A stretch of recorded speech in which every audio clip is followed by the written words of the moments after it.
Hello and welcome to level 44 of the Thoughts and Players podcast, the gaming podcast with bold takes and no strings attached. I am Jeremy, here with four fellow compadres. Of course, I have David. What up? I have Joey. Yo, yo. I have Cody. Going on, everybody? And unfortunately, I have Cory. Hello, Jeremy. It's the end of an era. I'm done with the video game quotes, so it's a simple hello today. Okay. New year, new me. Oh, that's No. lame. Sad. No. Okay. You know what? Maybe I can pick it up instead. Oh, Make all it right. better. You think you can do better? Sure. Make it Yeah. better. Make it better. Find a way to refine it. 90s CRPG you've all heard of. Exactly. Yeah. You people ever heard of EverQuest? Get ready of 50 quotes from EverQuest. Right. We want to thank everyone, ladies and gentlemen, chickens, ducks, and hens, for joining us on today's very special level 44. Now, you guys may be wondering, hey, it's usually 3 of you. Now it's 5 of you. What gives? Well, if you all recall, if you don't recall, I suggest you go back and re-listen. We had a bonus level last year where we did a draft, a video game draft. And our fellow compatriots here, Joseph and Cody, were also on that level. They drafted their games. We're going to do a draft results recap. If you're a fan of any sports, NBA, NFL, they do it all the time. They draft, they look back and say, hey, was it a good draft or a bad draft? We're all based here in Michigan, so we all know about bad drafts very well. So, hopefully some of us, someone won. Yes. And there's 5, there's 4 losers and 1 winners, because if you ain't first, you're last. And we're going to get to that later. But of course, we're going to start today's level like we do with every level with some newsy news, and that is the morning announcement. And on today's docket, we have 5 items on the list. Let's go through them. News item number 1. You have the Consumer Electronics Expo going on, CES 2022 in Vegas, I believe. They're announcing a bunch of consumer electronic stuff. One of the things that was announced was that AMD, they're coming out with a new graphics card, the 6500 XT. It is coming out January 19th for $200. It's supposed to offer somewhere between 50 to 60% more performance than a comparison to a GTX 1650. So it's one of their more budget cards, but it's supposed to be very well priced in a market where you can't get a graphics card. So that's going to be interesting to see. But yeah, AMD announced that they've been competing, kind of clawing at the toes of Nvidia in that regards. $200, couple of weeks. I know we have some PC gamers here, right? And by that I mean maybe You everyone and except David. Cory. I don't know. Just us. It's just us you two and still? David. Okay. Yes. Okay. Well, we'll get everyone's impressions on what do they think. For one, do you even care about the graphics cards then? Is that something? And if so, what do you think about it? $200. Does that seem pretty decent for a graphics card? Yeah, I think it's filling a little hole. Like you said, you can't really get graphics cards right now, and the ones that you want are, $1,500 or whatever. So, I have a 2030 or something like that. So this one's below mine, but like I kind of want to build a computer for my son, and this is going to be a great thing I can get for it. Right. So it does fill a little hole for some people. Right. Also, you have a 2060. Yes, thank you. Yep. Anyone else?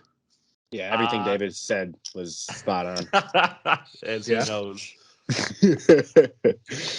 Yeah, so David, you were saying for your son. Is this really who it's probably for? Just like Probably because like he plays Roblox and some of my Steam games that don't really require a lot. So I don't know if it's the target, but it helps that target audience. Right. Yeah, And it's one of Jeremy, those. your interest in it? Maybe it's there's like a brand of cards that's basically sole purpose is to play Fortnite and some other stuff. Like that's like a niche of graphic cards that emerged. This may be one where it's like it can completely play Fortnite at 150 frames, and you can play some other things at some decent frame rates. So that may be what this thing accomplishes. Okay. Yeah. But I don't know. Maybe I might cop one. It's $200. It's not bad. Right. News item number 2. New Splinter Cell officially announced is being developed by Ubisoft Toronto. We talked before about rumors that this was coming, that it was in the works, that was development was happening. It appears to be 100% officially announced. Ubisoft is going to make a game, another Tom Clancy game, but it's Splinter Cell. So you guys didn't seem that interested in it before. I'm assuming that you're not that much more interested in it now, but I don't know. Maybe you did some research. Maybe you checked out some videos of Splinter Cell. I think it's Blacklist, and you were like, "Oh, hey, this looks pretty cool." Any thoughts on this? I'm glad it's official. That's about it. I'm very happy for the fans of Splinter Cell. It kind of feels Exactly. like going away from what Ubisoft does now with open world kind of living game. You kind of want to keep pumping things into the game so people keep playing it for years on. I don't know how they're going to do that with Splinter Cell. They will find a way to do it, and we'll see how that translates if Splinter Cell can live in that world. I don't think it can, but you never know. Yeah. Joey, Cody, any The thoughts? I remember the old Splinter Cell. What did we play on Xbox? Corey had a good online mode, so you never know. Yeah, Little that was always fun. spies versus versus spies. whatever. Yeah, Works, yeah. yeah. I think that could be a good addition to it. So Yeah. I'm for Yeah, it. I don't think I've ever played Splinter Cell, so no comment. There we go. There we go. These next 2 topics are ours. Don't worry. All Oh, right. yeah. News item number 3. John Madden kicks the final field goal. That's right, ladies and gentlemen. Not only did before we lost Betty White to 2021, we lost John Madden. And so that happened. I Did he mean, make or miss? You didn't claim if he made or miss. You said he kicks. he kicks the final field goal. And you know what? I'll say in hindsight, he probably made it. He They're probably made the beautiful. field goal. Yeah, he Awesome. probably did. This is on here. I mean, we've talked about the Madden video games for a lot. When I heard this news, I thought, oh, okay, they need to immediately change the name of those games because now they're even more insulting because he's dead now. But any thoughts on that? Is it just, hey, this is some guy that's his name is tangentially attached to gaming, so that's kind of like why he's here. But any thoughts offered? I think he gave the Madden franchise respect by letting them use their name. It's an old franchise, and I think when it came out, he probably still had a little bit of cachet, especially since he was doing all the announcing. So it really added to the fact that, hey, this is a simulation football game that really takes itself seriously. Now, obviously, in the last couple of years, we see that it's kind of fallen, but Madden, it took Madden, I think, at the beginning to really pump this franchise to where it's at. Yeah, I mean, he used to announce the games. He'd have his voice in the game. It was super cool. Yeah. And at the end of the day, this will be probably his biggest legacy, even though he was a fantastic football coach, a Hall of Famer, a great announcer. He will be, hey, he's the video game. That's what the video game's named after. What a terrible part. Yeah. I guess like that's pretty much it for John Madden. His legacy is a mediocre to bad video game. Yeah. Made the last field goal at least. Yeah, he did. He did. News item number 4. PSVR 2. That's right. That's the official name because Sony just lacks creativity in naming things, but they create pretty good stuff. They get the official name in the specs. A Horizon game VR game was shown. And this was also shown at CES. So, Cory, I know that you are PSVR dude. You have that, right? Yes. Any thoughts on this? And then the rest of the group, obviously. Yeah. VR is awesome technology. I do love VR. PlayStation seems a little bit behind the ball This set looks really good. It's going to have an OLED display, which I don't think any other set has right now. It's going to have good frame rates, 120 frames per second for each eye or whatever. A lot better sensing cameras and stuff. You don't need an external camera to be able to have hooked up so you can use it. And the controllers look a lot better. So it does look like a vast improvement. It's kind of a shame they couldn't do what Oculus Quest 2 did and make it totally wireless, because I feel like for VR to really hit the market, you need something that's not connected. But Right. I'm happy to see PlayStation pushing this, because I want it to be the future. And if they're putting money into it, you're going to get hopefully those AAA games. So Right. fingers crossed. I don't think it'll be one that I buy when it comes out on the market right away, because there was a lot of sales for the original PSVR, and I dropped it at $500 when it first came out, and I wasn't disappointed. But next Christmas it was like $200 with a bundle of games. So I think I'm gonna wait, but I'm glad that they're doing it. Yeah. I'm with Cory, pretty much the same. I'm actually excited for it because, like Cory said, to me, it's the future of gaming. Like, you can only increase the system so much before you got to go to, higher heights. You know, so to me, VR would be that, where it's a whole different world you're stepping in. And in 10 years, I think VR gaming is going to be, taking over all of gaming, personally. Yeah. Yeah, my only problem with it is it always gets me sick. Like, after I play for like 30, 40 minutes, I always get sick. So maybe it's the technology, or maybe it's just me. I don't know. But I do like VR, because Cory's showed me Oculus, and I felt like that was better than the PlayStation version. So what you're saying is is wired still with the PlayStation version. So I don't know. But yeah, I mean, Cody's right. It is the future. Yeah, I had a girlfriend. She was playing Assassin's Creed Odyssey, and she's like, "Man, it'd be super cool if they had a VR Assassin's Creed." And I'm like, "Why? So you could like stab someone in the neck in first person?" It My- does my- make all the difference, though. If you feel like you're really into this game, it changes all of gaming, in my opinion. It just brings that little aspect to it where, you're more engaged in the gaming world when you're actually in the game itself. So Yeah. My true hope is that every single game that comes out has a VR mode. And it doesn't have to be like, hey, Assassin's Creed went from third person to first person. Because if you've ever played a third person game in VR, it really does make a difference. You're involved in that world, even though you can see your character on screen, you're controlling them. I would love for that to happen eventually. It's not going to be for a long time, but that's like my ultimate hope. Every game, you can put on the VR headset, or you don't have to. I even think about like how big it was when GTA 5 added the first person mode to it, because it didn't launch with it, and it kind of changed the feeling of the game, how you played it, or at least how it felt playing it, to some extent. News item number 5 is the last news item. Rainbow Six Extraction is coming to the Xbox Game Pass at launch. Ubisoft Plus will also join Xbox in the future at some later date. All right. I mean, I'll be honest. I'm just kind of over Ubisoft, like anything Ubisoft. So, all right. I mean, I'll give it a try. Because I like tactical shooters, and Rainbow Six is definitely tactical.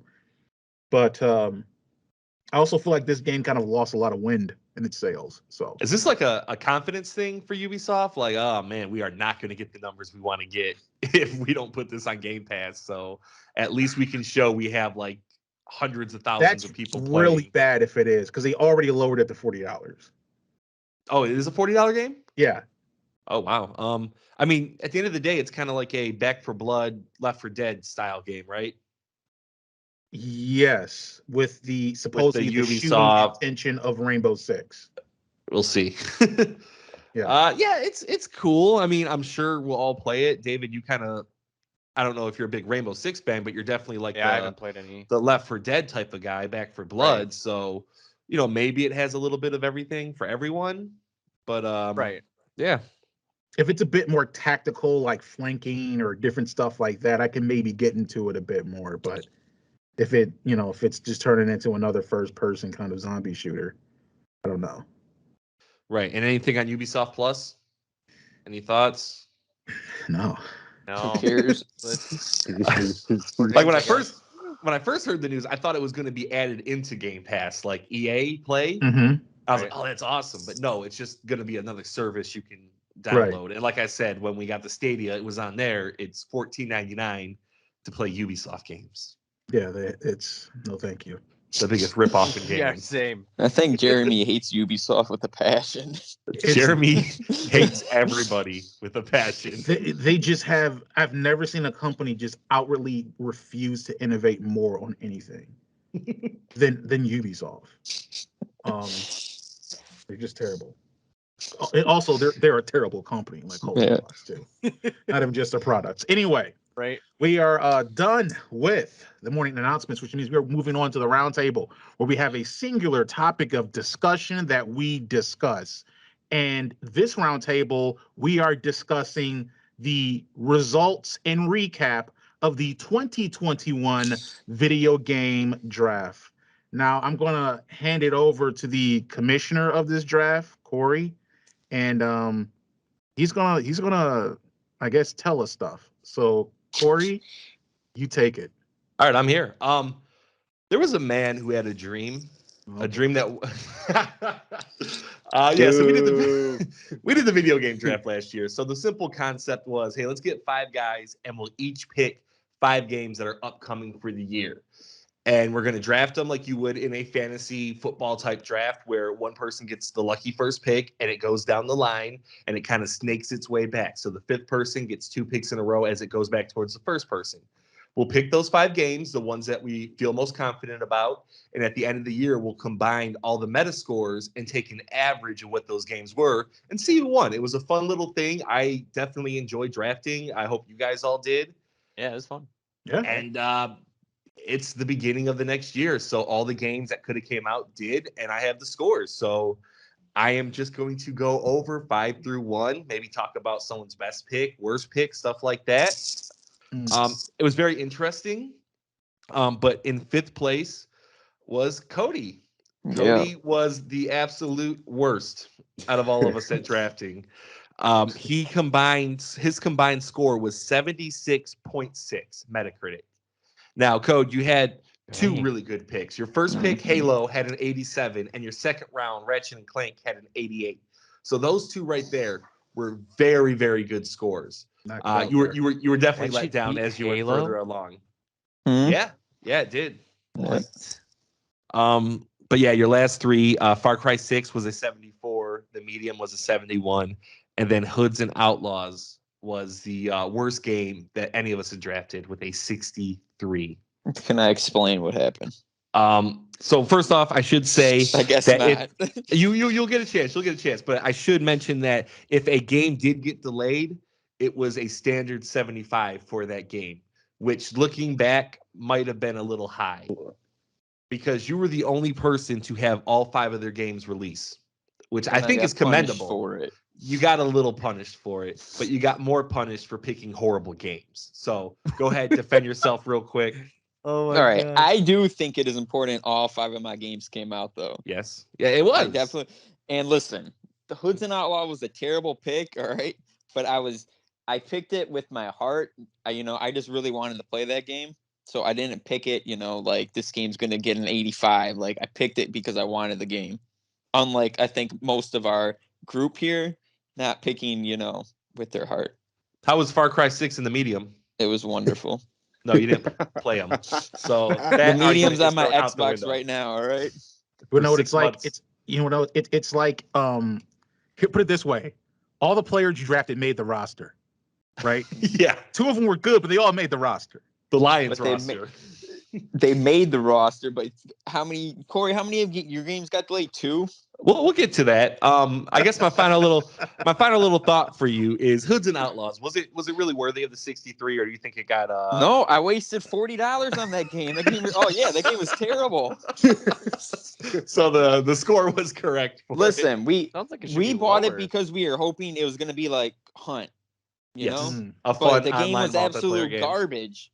They said it was stealth game. It was stealth for the first 5 seconds until, it wasn't. And then it was all hectic and no one was knew what was going on, and it was just a terrible game. It deserved honestly a 50. My score should be lower. It's let's move on to fourth place. And what I can say about fourth place is this is why these two guys are on We the Meeple and not Thoughts and Players, because in fourth place came Joey. Joey was in fourth with a solid 78. A couple points higher than Cody. You went with Gotham Knights as your first pick. It got a 75 because it was delayed. And then you went Back for Blood, which was a solid pick, but it did a little bit worse than I think a lot of people would have thought with the 77. Really? Ghostwire Tokyo, that got a 75 because it was delayed. Haven't really heard much about that. All my games got delayed. I've seen a trailer on it. Dying Light 2 was also delayed into early 2022, so that's a little disappointing. You were very close to that one, but that got a 75. And one of the best picks of the entire draft, you drafted Deathloop, which got an 88. So I think you got to be commended for that. That was a fantastic pick. Almost game of the year. It was a good pick, one. Joe. Nice pick. Yeah. Did you enjoy playing all these games? Oh yeah. All the ones that were delayed. Yeah, I enjoyed them all.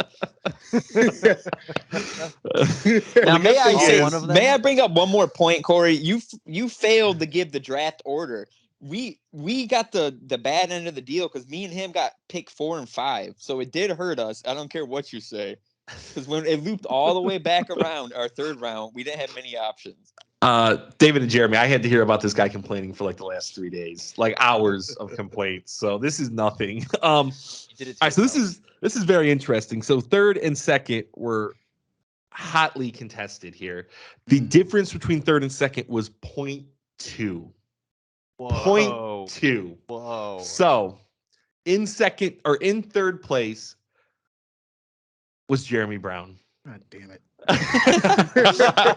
With a 79.6. You didn't quite make the 80s. I thought you had a pretty decent draft. You were extremely hurt by the delays because you picked Horizon Forbidden West first round, delayed. So that was a 75 when we know that game would get much higher than that. Hitman 3, one of the best games of the year, got an 87. So that was a great pick. Mass Effect Legendary Collection got an 86. Great pick. And then Gran Turismo 7 got a 75, and Baldur's Gate 3 did not get a full release. That's what we were looking for. I know it probably has some reviews based off the early access, but we were definitely looking for a full release. Right. It didn't get one, so you got a 75. Ends up being a 79.6. So you had a great shot at it, but like I said, those delays hurt, man. That's a bummer. Yeah. How do you feel about your draft overall? Like besides the delay, like the two games you picked were good. Yeah. And they're games that, kind of going with Cody's point, I could really not care less about. The games that I really were invested in personally all got delayed. The games that I for sure would have bought. Right. So heck, we even talked about, I think, doing a Was It Worth It on Hitman 3 at one point. Yeah. And you were like, I hate stealth games. And I'm like, I can't convince myself to drop 60 on this. It's so good. It's rated so highly. It's maybe one of the best rated Hitman games recently. And it's like, yeah. So I mean, your heart betrayed you, just like Cody. In some ways, yes. Just a bit. I picked. It was Gran Turismo, right? That's what I had. I knew I shouldn't have picked that. That's always going to delay. That franchise always gets delayed. I picked it because it got delayed. I mean, but had it come out, it would have been in the 90s. It would have been like Forza. It would have been a great pick. You were definitely hurt by those delays. I should have picked Forza. Yeah, you probably should have. You might have won, honestly, if you had. So, all right, going into the top two. Now, I would say these top two performers definitely know their games a lot more than the bottom three, in my opinion.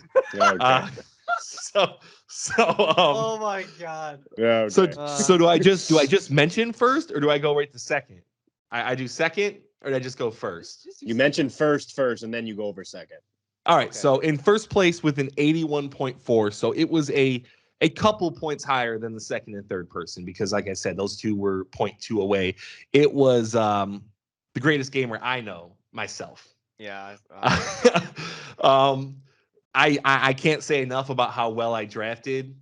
not only Jeremy is disgusted, but I drafted God of War and Elden Ring 1-2. Those two games would vie for Game of the Year had they came out.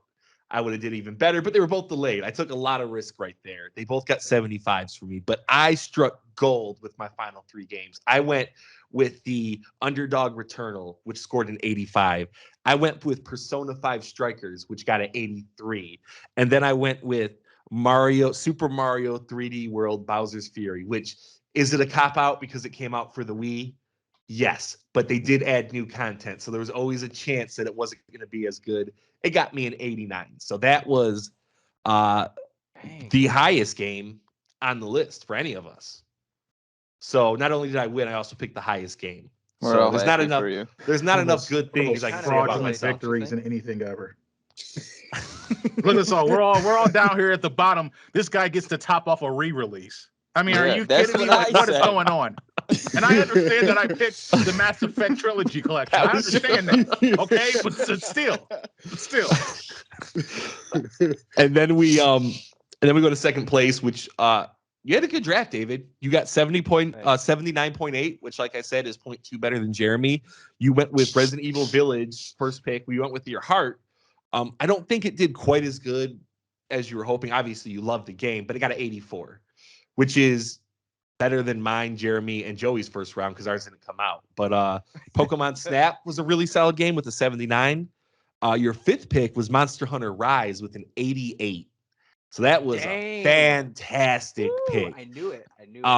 Prince of Persia got delayed indefinitely. That one just died. Yep, I don't know what happened to that. Yeah. So that got a 75. And I think probably what cost you first place was Call of Duty. Call of Duty, I feel like, always gets around like mid 80s potentially. This one ended up at a 73. Oh wow. Which is not great. That's so what did it. that really kind of hurt you. But yeah, David, any thoughts on your draft? You pretty happy with it?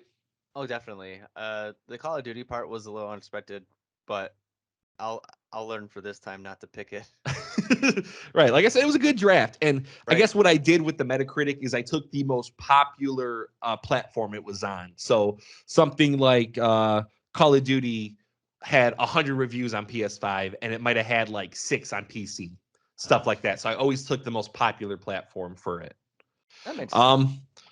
And that was the draft, guys. Any thoughts on how it went? Expectations? Like, did you like the rule set? I thought it was very well done. I thought it was good. very fun. I am thoroughly upset. All the above. So me and Cody were talking in our free time a little bit. Yeah. A couple changes. I think we have 3 changes that might work. I think we should hurt delayed games a lot more. Yeah, Because- I feel like you should be punished a little more for delayed games. If your game doesn't come out, it should not be a 75 because as we see, a 75 is not that bad of a score. It actually really keeps you in the game. So we were thinking maybe for this year, we would drop it to like 60. You know, you're not completely out if you get delayed, but you really got to be careful about picking them. We should take the lowest score that was given this year. It was what, 63? Yes. Maybe we do that. Then And make that for delayed games? we can do this for All every right. year. You know Every what? year would be the previous year's lowest score. So every year's Cody's pick is gonna get Yeah. score. Yeah, I really like that idea, David. That's an excellent one. So yeah, I think we'll implement that for this year. All right, Another cool. one I had is Jeremy. Obviously, me and you extremely benefited from picking a remaster. Essentially, you know, the Mass Effect games are legendary. I know Super Mario 3D World was amazing. We both picked it. They both got very high scores. I think we should probably cut out remasters. Yeah. Now, What it's about interesting. remakes? I took a much more of a risk with mine because mine was Mass Effect, and Mass Effect Andromeda was a dumpster fire, so I didn't have that much confidence. Really? The remaster as well. But I do agree with your general overall point that maybe we should take remasters and remakes.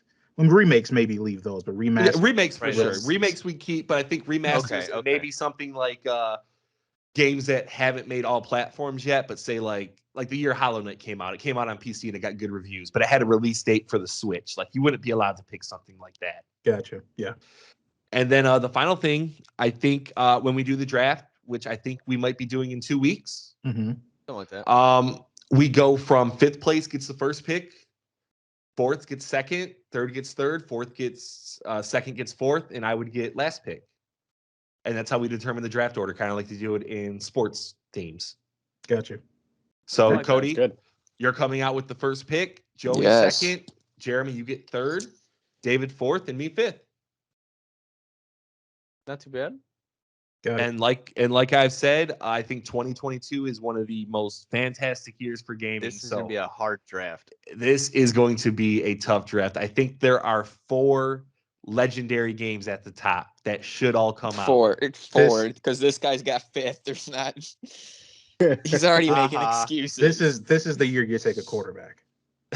Yeah, this is the Hall of Fame class of '83, 3 Hall of Famers in it. So, yeah, that was the video game draft results. Like I said, I had a ton of fun with it. I hope you guys all did. I've done a lot of talking. I apologize, but if anyone was interested, No, it's great. the bonus level is a year ago, and we're going to be doing one again.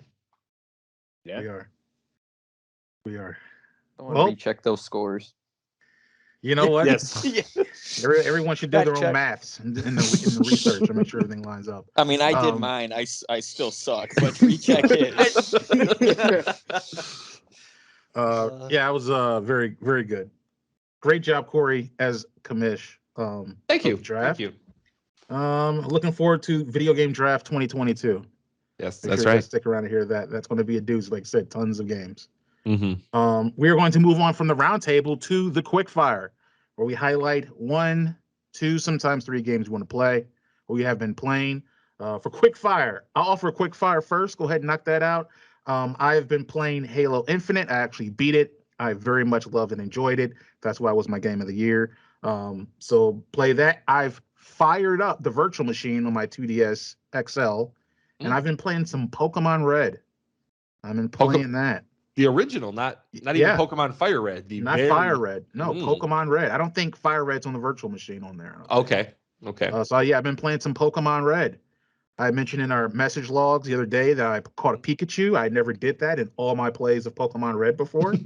So I got a Pikachu and, be able to do some thunder attacks. That's pretty cool. But yeah, I've been playing that. That's my quick fire. It's those 2 games. Who would like to offer the quick fire next? I'll go. All right. Apex Beat Saber, but also the Artful Escape.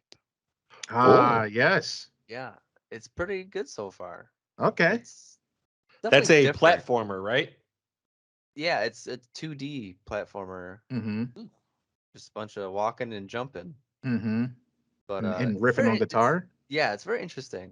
Yeah. I'm definitely gonna be playing it more. That's Cool. my quick fire. Nice. All right. Do you guys want to go? Who's got Yeah, a I'll quick go. fire? All right. I've been playing Halo Infinite as well, mostly online. Well, all online, and then I've been playing Mario Maker 2 still when I get bored. There you So, go. there I go. That's a staple type of game right there. Yeah. Let's put that. Yeah. I've been playing some mobile games. I've been playing Basketball Arena. It's free. It's like where you build up your basketball team. It's like a 1-on-1 game, and I've won a couple championships with that. And then I've been playing Prize Fighter 2, and that's like a boxing game. And you build your character, and then you go through the whole league and stuff. And I'm like a 5-time champion in all divisions, so that's pretty cool. Does But it? yeah. Does it really improve on Prize Fighter 1? I don't know. I never played Prize Fighter 1. But they're both free, so Yeah, check them out. Yeah. I've been playing 3 games kind of regularly. I've been playing Loophero, which is going to be in the Indie Spotlight later. I've been playing Circuit Superstars, which is a top-down kind of cartoony racer, but it has really, really realistic and good physics to it. So you have to be extremely precise with your turns, your speed. On some of the online matches, you've got to take pit stops, and you got to know when to do that because they'll change your tires, they'll fill your gas, stuff like that. Really, really fun game. And then I've been playing Final Fantasy VII Intergrade, which was the expansion for Final Fantasy VII Remake that stars Yuffie. And having a blast with it. And I think it has one of the best side modes I've ever played in a game. There's a mini game in there called Fort Condor. And it's kind of like a one-on-one tower defense, maybe you set out units, or MOBA, you set out units and they kind of just go forward and you're trying to destroy the other person's base while the computer's doing the same to you. And as you're playing, you can buy new units from the shop, or every time you win, you get new units. And it's been a blast. I played that mode more than the actual game so far. So Fort Condor in Final Fantasy VII Intergrade. You know, there seems to be a common occurrence with you. You play all these Final Fantasy games just to play the side games. I love the side games. Like, if they're good, I love side games. Like, it feels like its own little world built into it. Like I said, I'm beating these people and I'm getting like the units from them, and I get different boards that have different effects and different spells. It's a lot of fun. Don't judge. Reminds me of playing the arcade games inside Shenmue. We were playing the Shenmue game. You could go to the arcade and play the arcade games. And you can play that as long as the actual game itself. Right. Yeah. It's that fun. Yeah. Cool. That is our quick fire. Well, we're gonna take a quick mid-roll break. Before we take the break, we want to make sure that we thank our guests Joey and Cody for stopping by to recap the 2021 video game draft. They will be here for the 2022 video game draft, and we will we'll see you there, and hopefully you do better. Hopefully we can really shut up Cory this year. Oh, yeah. I'm gonna do my research this year for sure. This year. That's Well, the goal. can't Just make Cory fifth. That's all that matters. I can't do any worse, so the only thing I can do up is go better. So At least you got the first pick. I got the first pick. I got a game in mind already. So There you go. Thinking ahead. But there you go. We're gonna take a break, and when we come back, we will be back with Was It Worth It? This level of the Thoughts and Players podcast was made possible by your support. If you're enjoying the podcast, please be sure to like, rate, and share the show, as well as contribute to our community questions and segments. Doing so helps the show grow, keeps our content engaging, and most importantly, makes sure your voice is heard. Thanks for tuning in. And now, back to the show. And we are back with the podcast, and we are going to go to Was It Worth It? My favorite segment, all your favorite segments, everything. And we got our 5 points to touch. We got the CE thingies, the heary thingies, the narration thingies, technicality thingies, and the things you do with video games. And what is the Was It Worth It this week, Jeremy? It is Halo Infinite, specifically the campaign. Specifically. Okay. Yeah. All right. Well, let's start with those visuals. How does the campaign look? Well, visually, when they came out with it last year, I think people were like, hey, these don't look good. So they took a year to go back and polish on the visuals, and it was time well spent, because the game looks incredible. Has a very unique, well, maybe not unique, but a very much it looks like Halo, but it definitely feels a bit more sharp, a bit fresher. There's something different while also something familiar with the visuals. All the different particle effects that happen when you use a grenade, or if you're using guns like the Needler or the different plasma pulse rifles and different stuff like that. They all look incredible. The world looks super clean and detailed, and enemies and stuff look fantastic. It's just it's a good looking game. I mean, is it as beautiful as some other games? I mean, it's not the greatest looking one of all time. I think there are some next gen games that probably look a little bit better than it, but it's a really good looking piece of game right there. I haven't played the campaign myself yet, but playing the multiplayer, I do agree with that. Yeah, it's definitely a step up for them. Mm-hmm. Let's move over to the sounds and the music. Well, sound and music, I mean, it's Halo. And so if you're talking about music in Halo, it's exceptional. It's always been exceptional. It's always been one of the components of the game that they've taken a lot of pride in and took time to make good. And it shows through with the different songs that play when you're fighting or when you're out of battle, when certain sequences happen in missions. The music's fantastic. The sound, it sounds fantastic. You hear all the grunts, you hear the brutes when they're around, the elites, all that stuff. The guns sound incredible. Again, the explosions from grenades sound good. The vehicles have really distinct, interesting sounds. And Yeah, the sound and music are high. They're world class, like they've always been for Halo games. So Good. Is how's the story? What's the story? So the story of it, I mean, I don't want to give it away completely, but the game's also been out like a month, so whatever. The story is just basically you're fighting over the Halo ring. You have this new faction that comes in called something I forgot. The Banished. There we go. The Banished, which is a new enemy. They've kind of like overtaken the Covenant. They've kind of, have some things. There were some allusions to the Flood in the game as well. But they have these guys, and they've co-opted, like I said, the Covenant, and all these different people, and they're nearly wiping out humanity on the Halo ring.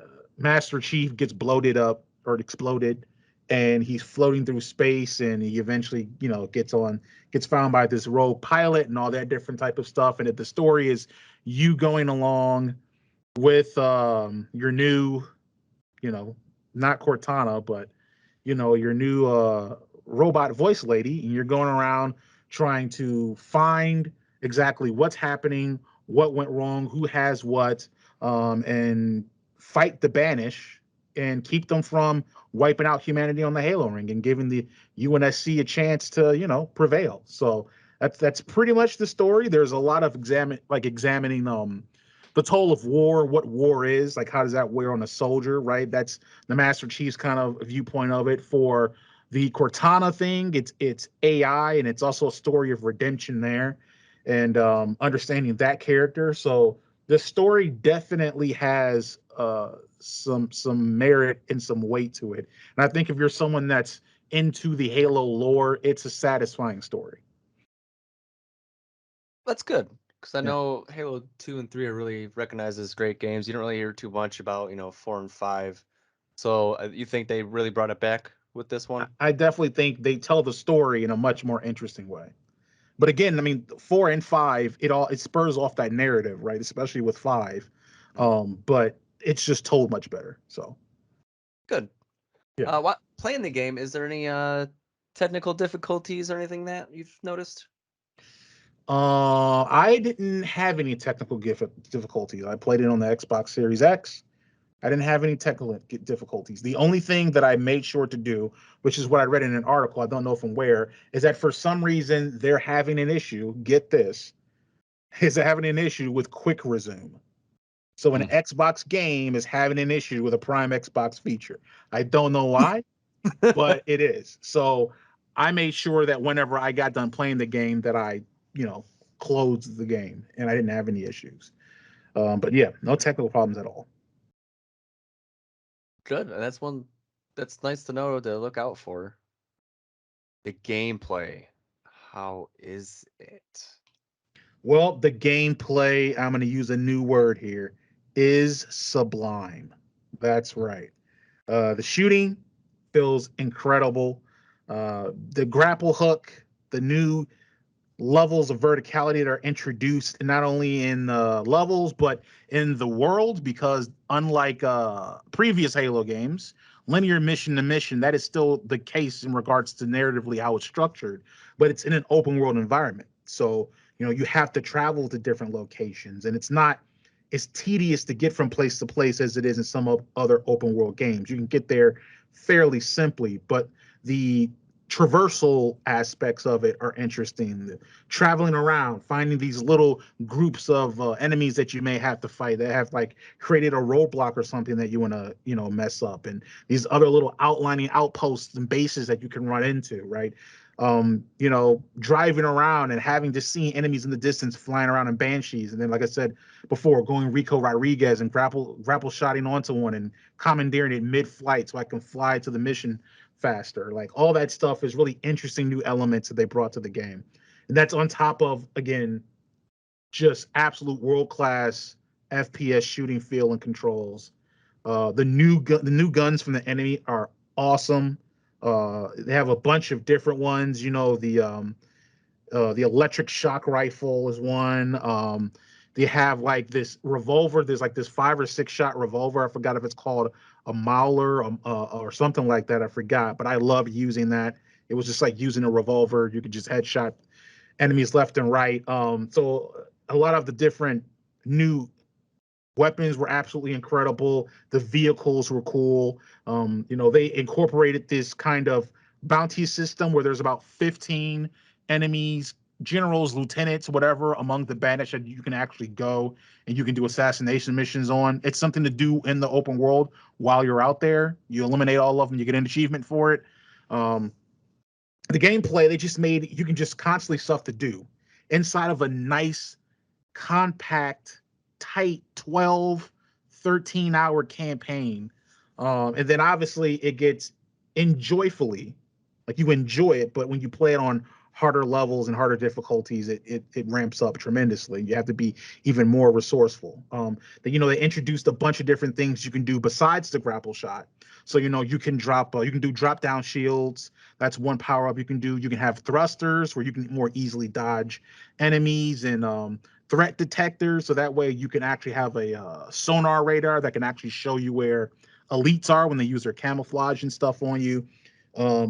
Yeah, a bunch of different nice, cool elements like that. There's obviously the base capturing aspect of it. You don't really build bases, but you're basically recapturing fallen bases from the enemy, and that opens up new weapons, new vehicles, and different troops that'll join you on different. If you're driving around, they'll jump on a tank or they'll jump in a warthog and say, "Hey, I'll follow you, Master Chief." And different stuff like that, which is another cool element.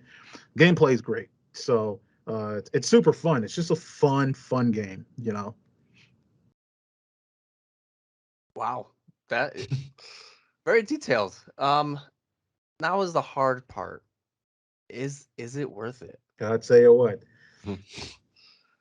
I'll tell you what, David. Something may be hard, but it ain't this. Okay, I completely and wholeheartedly recommend Halo geez. Infinite, the campaign. It retails for $5,999. I think 343 has earned every bit of that money. If you have Game Pass, it's worth it just for this game. Personally, in my opinion, that, and you add that in addition to the multiplayer, which is free, but it's part of that whole package. You can unlock a Milner armor, which is basically cosmetics you can therefore use in multiplayer. So it's all kind of packaged together. I think the entire package is worth the $60 easily. So go out there. Halo Infinite. If some of you have PTSD from Halo Guardians, I understand. I did as well. This is not that. They've righted the ship, at least this time. So All right, there you have it. Halo Infinite campaign, definitely worth the time, definitely worth the money. And with that, we move on to the next segment, and I'm going to hand it back over to Jeremy, and he will let us know what it is. yeah, what it is, it's what's the meta. And you guys know this, right? It's a game. You got 3 games. User meta critiques. They're ridiculous usually. We don't make them up. These are actual real people out there in the world. Some of them have children. It's scary. And what you have to do is the guys, Cory and David, they got to guess the game. Usually 3 games, usually 5 user reviews, up to 5 per game. Are you guys ready to get into this? Yes, sir. Go. Okay, so I've got my list right here. You guys might hear some clicking. That is me going through my notes for these games. Hopefully, you guys will know which games I'm talking about. But let's see here. Let's get into it. Let's see here. Let's go with this one. This one is by. Oh, I can't use that one because it actually has the name in the thing. Okay, so this one is by Mace XZ. Gives the game a 10 out of 10. All-time great game. Quote, just to be short, best game ever. MP is good and refreshing. Campaign is dope. Well, All right. has multiplayer in it. It's multiplayer and campaign. And campaign, they're both good. I was gonna say God of War because I believe that's the best game ever made, but I will think in the mind of someone else. And the greatest game ever made is The Last of Us.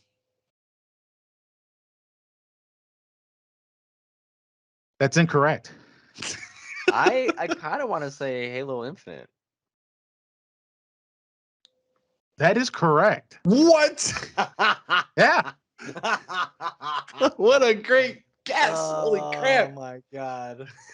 Good guess. True. Wow. A very surprising jump out there for David.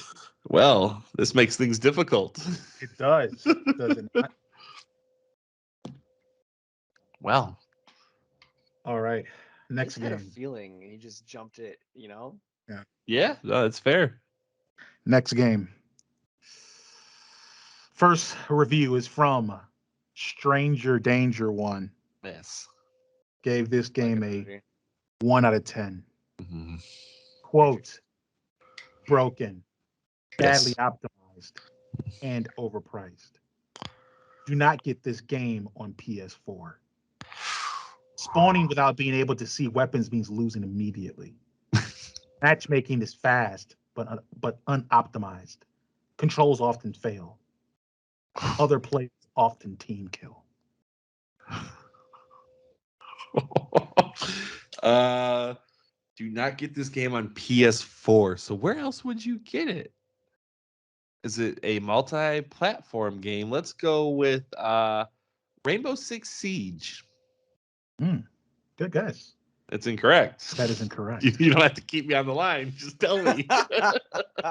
You know, I wanted All to right. say All right, Call of Miracle Duty Man. up until you can't find weapons, but you spawn with weapons in Call of Duty. So I don't have a guess yet. Skipping it. Yeah. Okay. This is clue number 2. This is from user, and I like this name, Mediocrities. And 1, 2, 3. Gave it a Nice. 0 out of 10. yeah, of Quote, course.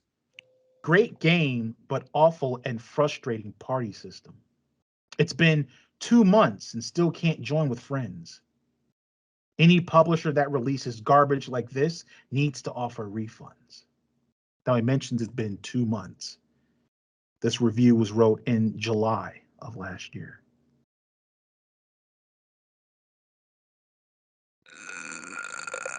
Last That year. sounds like Battlefield 5. Incorrect. I mean, all the Battlefields are broken. What? I remember a game having problems playing with people, but I can't remember at all. I don't know. Could you play with friends in Cyberpunk? I don't think so. I'm gonna Man, keep yeah, going. you could. I'll guess it then. Cyberpunk. No, you couldn't. I was trying to Okay. think you waste your guess. I don't care. Well, I have to go anyways. That is incorrect. All right. All right. I'm being This- toxic. That's uncool. This next third clue is from user Matt Tap. Mm. Gave it a 5 out of 10. I know him personally. Oh, okay. Quote, great graphics and setting, but the game is too chaotic for me. I got tired of being insta-killed and just not understanding what's going on. All the parry mechanics and slow-ass attacks count for nothing on online playing, since hits and parries won't register most times. Hey, yo, Matt Peck, you wrote this review? Gotcha. He tells me that it's For Honor. Well, it's interesting that Matt Pack told you that, since this is from Matt Tap and Matt Pack is wrong. Sorry, incorrect. I called the wrong Matt. Call it the Matt. You got the wrong Matt. Yeah. Came out last year. PS4. Bad partying system. I don't know. Let's keep going. This is hard. This is really hard. Okay. Let's see here. I thought that one gave a good bit away. I guess It did. It did. Okay. Let's see here. Okay. This review or this next clue 4 is from user D Christ 2. Gave it a 4 out of 10. Hmm. Quote, great ideas, good Mhm. base, but Yes. badly needs content.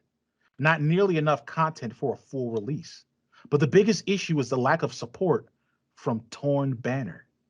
PC users are unable to group effectively or even play the game with their friends. More than 2 months have passed, and this issue has not been addressed. Even simple issues such as player boundaries for objective stages are not fixed, leading to players exploiting on certain maps constantly. This is Mount and Blade. Incorrect. What is that game we all played? Outlanders?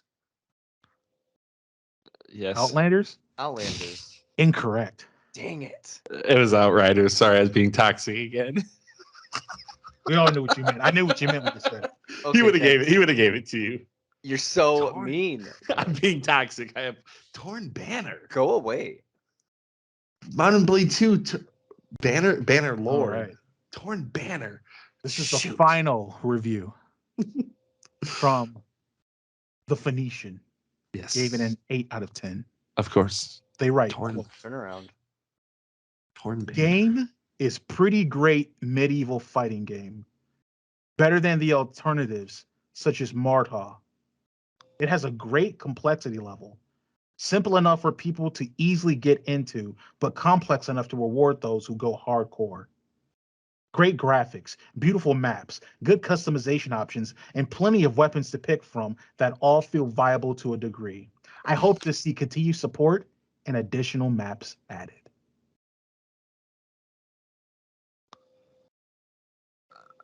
I mean, the only other medieval fighting game I can think of is Chivalry 2. That is correct. Oh, Wow. really? It's called Torn Banner? Yeah.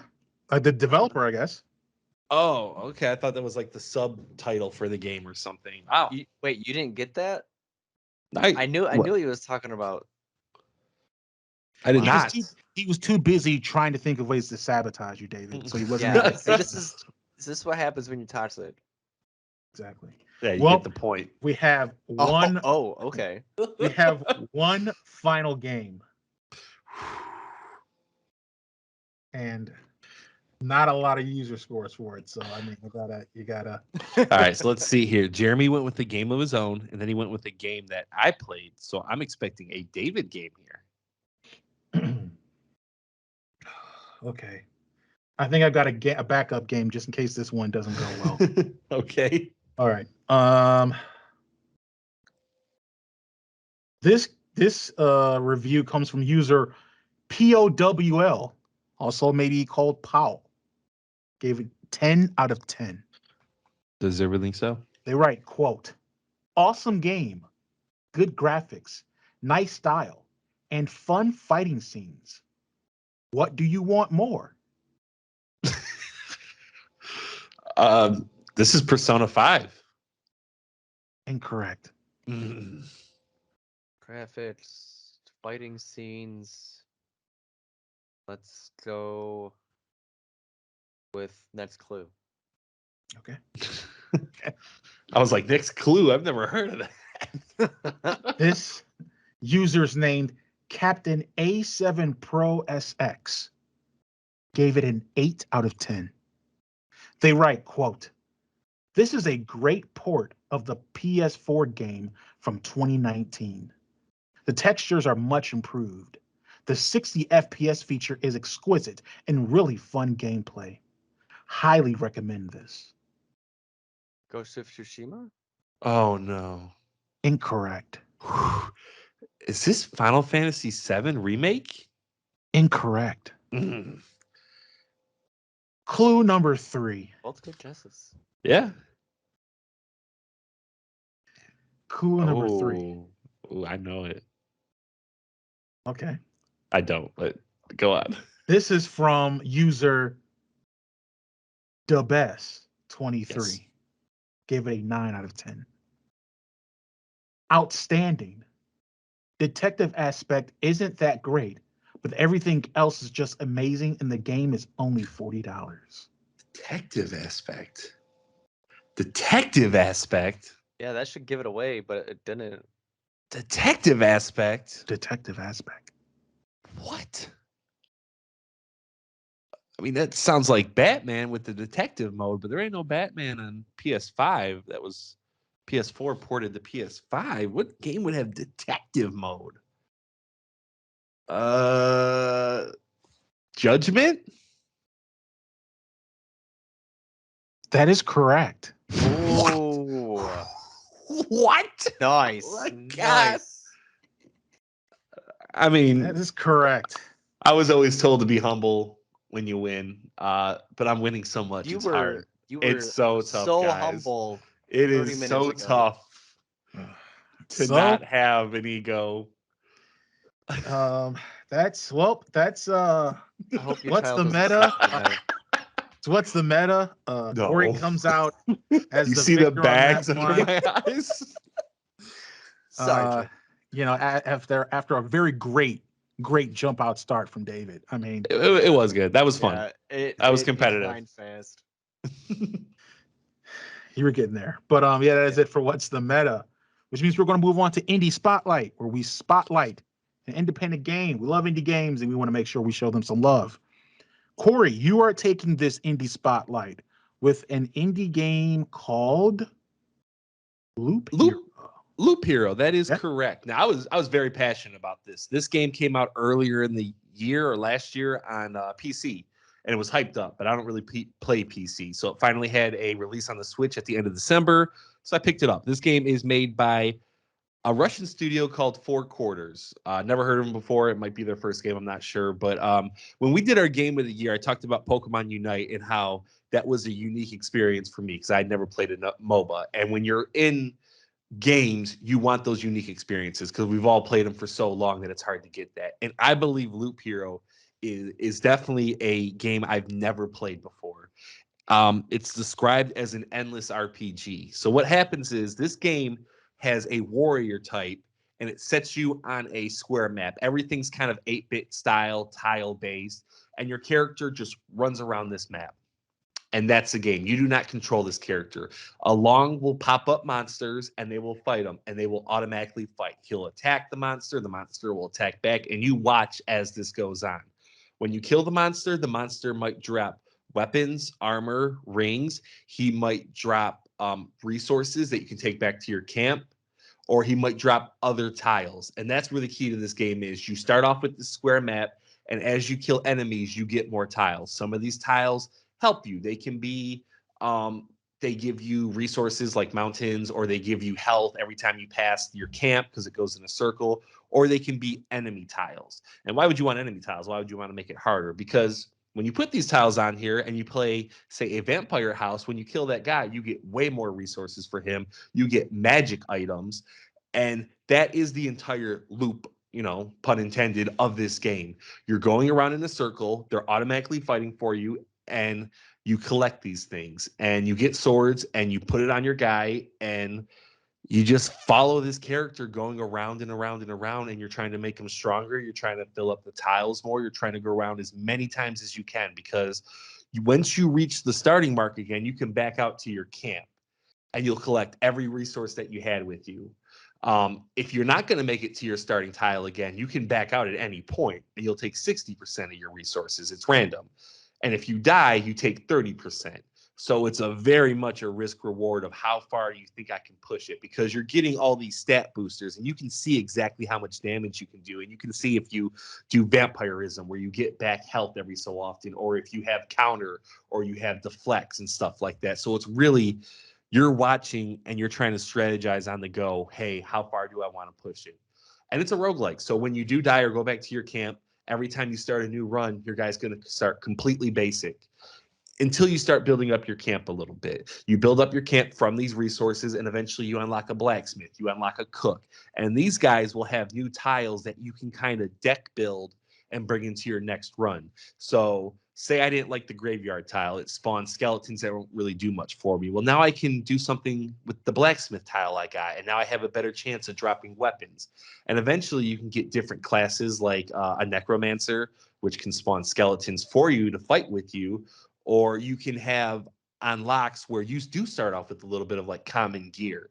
And it's such a fun and unique game where you don't feel stressed, but it does have a good strategic pull to it. And it was just awesome. I love playing it. It feels like a game you can pop on for 5 to 20 minutes, or you can play for an hour and a half straight. And it has all those like juicy stats that I really like to look at. You know, at the end of each run, tells you how many guys you kill, and you can go back and see total runs, how many times you've died, how many times, what's your longest loop that you ever completed. But yeah, Loophero, endless RPG. It's a lot of fun. I don't know if you guys have even heard of it. I don't really think so. No. Right. It was a very small game. It did have publicity for a couple weeks, I feel like, or like a month, but it never hit those like heights. And I'm hoping more people hear about it now and buy it on the Switch or PC because it's a really good game. Oh, Yeah, killer soundtrack too. How much is it? Okay. I think it's $15. 15 or 20. It's definitely not any more than 20. I think it's 15 though. That's good. Yeah, cool There you game. go. Yeah. Nice little indie there. Loophero, yeah. Make sure you guys check that out. Which means done with the indie spotlight, we're gonna move to the final thoughts, where we give one last thought point that we want to make can be related or unrelated to the level. So who would like to give their final thought first? I'll go. All right. All right. So, as most people know, I don't eat sweets anymore, and I've been off of sweets for 2.5 years now. And my girlfriend actually introduced me to these things. They're called Lara bars. They're just natural items, ingredients rather, and they have anywhere from like 6 to 4 ingredients, depending on what flavor you get. And like this one is a lemon bar, and it tastes exactly like a lemon bar, but it's just has like dates in it, dates, almonds, cashews, lemon juice, and lemon oil. Like that's it. No crazy uh ingredients that make it last longer on the shelves and stuff like that. It's a quote unquote healthier choice, and I think that's really cool. So maybe try one of the flavors of Lar bars. Nice. There you go. How is that? What is it called? Laura? Lara bar, Larabar. Okay, cool. I like that final thought, David. Nice. Yeah. Thank you. Do they have any? I mean, like chocolate? I know that's a sweet, but Well, like some of them have a chocolate in it. Like there's a banana chocolate chip. There's a peanut butter chocolate chip. that sounds delicious. The banana chocolate chip. Yeah, they're not bad. All right, cool. I'll go next, Jeremy. That's Okay. fine.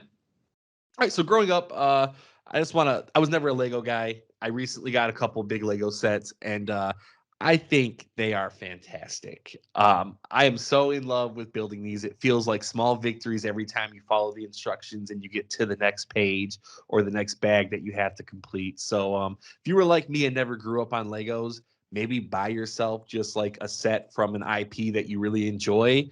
I think you'll like building them because they're a lot of fun. And I think Jeremy and David can both back me up a little bit, right? You guys each have built a Lego set in your day. I have recently because my son likes them, so he's gotten 2 of the Mario ones. Mm. And I mean, I definitely feel you. You complete that bag, like yes, but and it's like, oh, another bag. Okay.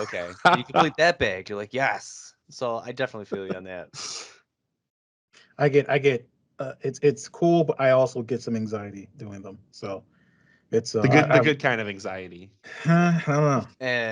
Like I've done Boba Fett's helmet. I've done Boba Fett's starship. I've done Mando and I've done Grogu. So I still have to do a Scout Trooper helmet and something else. But Hey, you got a lot, man. Yeah, Yeah, I didn't expect that. it's all worrying. Because they give you extra pieces, but you don't know if they're extra pieces. Yeah, I'm like, there's a little bit, Yeah. few pieces left. I'm like, Yeah, I put these in a bag. I've gone through like 20 steps like making sure I didn't miss it. Like, man, where was this piece? Where was this? Okay, it's extra. Okay, good. Yeah. Very nice. Those are some nice, good, positive final thoughts. My final thoughts. Bring us back down, baby. My final thoughts is about Jeff Ross, who was the director of Days Gone, and how this dude can just kick all the rocks. So I'm not sure if he's the exact same guy that was before saying that people who were playing the game or something about like if you were streaming the game or something like that, like you should have bought it to help support the game then when it was coming out or whatever. I forgot what he said. That was dumb. And we had talked about it on the podcast. Well, recently, I think a couple of days ago, Guerrilla Games celebrated that they have officially pushed 8 copies of Ghost of Tsushima. And so instead of someone else who's in the industry being like, hey, great guys, he goes on Twitter and goes, oh, when Days Gone had 8 million copies, it was considered a disappointment. I tried to pitch a good, right? Hey, way to crap on someone's parade to begin with. It's about Ghost of Tsushima. Now, he claims that overall, when they combined, that, you know, a year and a half after they released their game, Days Gone sold 8 million, and they've sold 1 million plus on PC since it's been out on PC. So he's like, technically, we've sold more than Ghost of Tsushima, which, again, way to crap on someone else's parade. I'll conclude with this, okay? I know right now, Days Gone has sold more than Ghost of Tsushima. That's a fact, right? But though you may have sold more games now, you will always have the inferior game. Yes. And I can almost guarantee they did not make as much as Ghost of Tsushima because that game was on sale. Good Days Gone very, very quickly. Very, very quickly. Yeah, it did not. You produced another generic third-person zombie shooter. That's what you did. Right. That's what that game is. Is he the guy? He said that if you wanted to support the game, you should have bought it at full price. Yeah. That with the okay, I remember that. Yeah. Something about day one, buy it on day one. Right. So again, my final thought: this guy can kick all the rocks in the world. No field goals, just rock. You don't have to crap on people's parades. Ghost is going to end up selling more than Days Gone will anyway, and it's going to always be the better game. Yes. Even if it sells less, it's always the better game. Yes. Yeah. But that is my final thought. That is in for level 44 of the Thoughts and Players podcast. If you like what you heard, please subscribe to the podcast on your preferred podcast service. We are on Apple, Google, Spotify, everywhere. Everywhere that you can find Joe Rogan, we are also there. Okay. You can also like and follow the podcast on the socials. We are on Facebook at facebook.com/thoughts and players, like it's all one word. We are on Instagram, thoughts.players. We are on Twitter, thoughts players 2. TikTok, where we're releasing these fun little game challenges. We got one out. We got some more coming, as well as little memes. We also have a Reddit. We're going to do some stuff there. We have one post there for sure. I think possibly two. And as well as a bunch of other stuff. Now, before we go, we have some announcements to make with some changes we're going to be doing. So one of those being that the bonus levels, they will be going bye-bye for a while. This will allow us to do more video-orientated content, which is what, you know, we've heard here and there people, hey, we'd like to see some more video content with you guys, seeing all three of you guys do stuff. So that's where a lot of that is going to go towards that energy. So kind of redirecting it. But they're going to go bye-bye for the meanwhile. There will be some bonus levels we still had that will have special topics or themes to them. I think we are doing like a top 50 games of all time, like that we each have, that those being some of the bonus levels. But as far as being a regular release, that's going to be going away for the moment. With that, we have our other shows. We the Meeple, our board game show with Joey and Cody and Cory, as you heard early on the level. That's going to be kicking, going. Make sure you check that out. an indie story. We have one that we're going to be releasing fairly soon. That's when we interview little indie developers. We talk about indie spotlights. That's kind of a maturation of that, where we talk about the independent developer themselves. Because we're getting rid of the bonus levels, I am adopting one of my bonus levels series into another show called Just Simply Games WTF. It is not just the Games WTF thing where I talk about a crazy game, but it's going to be branching more so to be kind of like a general show with those aspects brought into it. So we'll be doing that once a month. So where the bonus levels will disappear, we will have other content that will supplement that. So you guys look out, stay tuned for that. We're excited with all the new stuff we're doing in the new year. These new show ideas, we're obviously going to keep doing stuff with the main thoughts and players and growing that. And we appreciate everyone that has been around, stuck around, supported us, listening to the show faithfully. But yeah, that's pretty much it for me. And guys, am I forgetting anything? Is there anything else you wanted to say? No. Okay. Well, that is going to be it then for level 44. We thank you for tuning in, and we will catch you on the next level.